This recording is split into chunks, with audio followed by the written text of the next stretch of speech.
Chers amis, bon, on est tous rassemblés pour soutenir Christella. C'est la plus jeune, c'est la plus dynamique. Elle est belle. Elle est belle. Elle est efficace et compétente. Elle est accrocheuse. Elle est enthousiaste. Et pour s'attaquer à Valls, il faut de l'enthousiasme. Voilà. Quand on est candidat contre un ministre de l'Intérieur, il faut beaucoup d'enthousiasme, il faut beaucoup de motivation.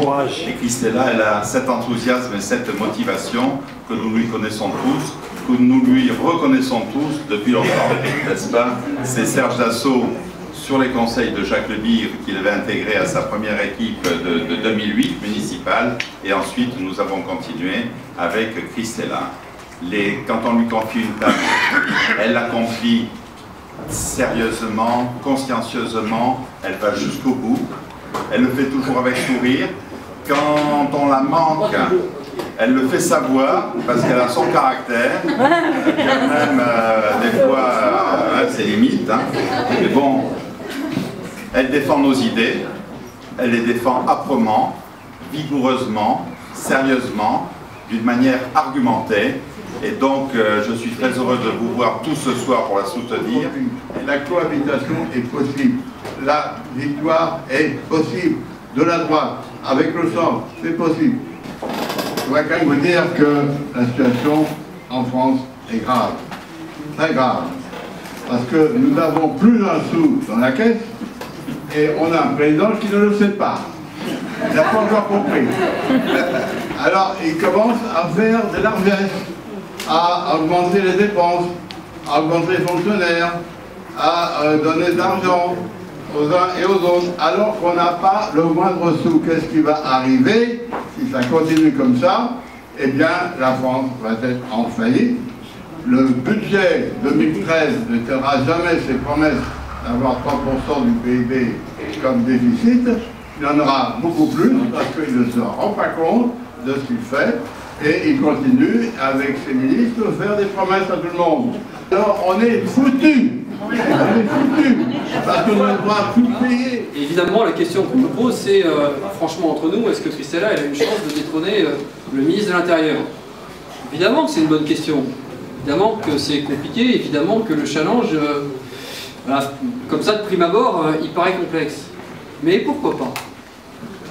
Et pourquoi pas? D'abord parce que les combats politiques, et vous êtes bien placés pour les connaître, on a deux énergumènes ici, dont on a annoncé la défaite à 3 reprises sur 3 ans,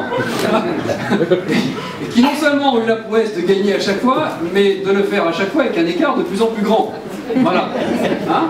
Et c'est quasiment à chaque fois qu'on les disait morts qu'ils s'en sortaient le mieux. Donc en politique, il y a toujours de l'espoir. Vous pouvez les applaudir, je pense qu'on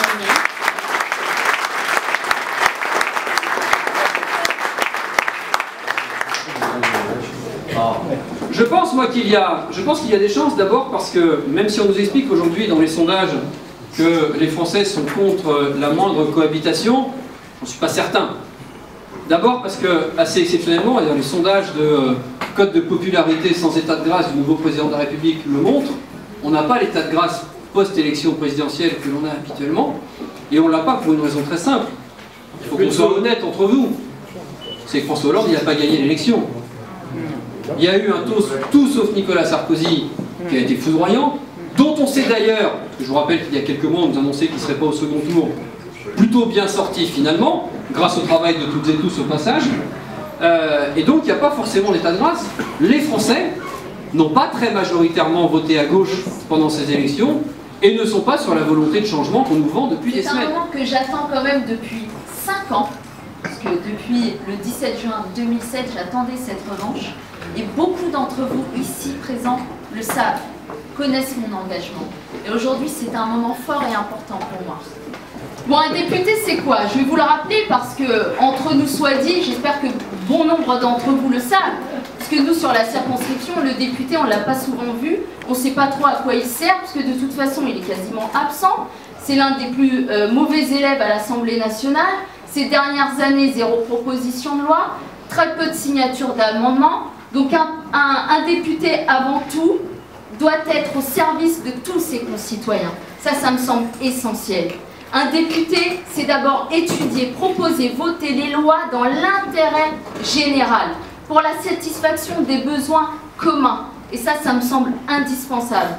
Être député, c'est se battre pour défendre des dossiers importants pour les habitants de la circonscription, auprès du gouvernement et auprès de toutes les autorités politiques locales.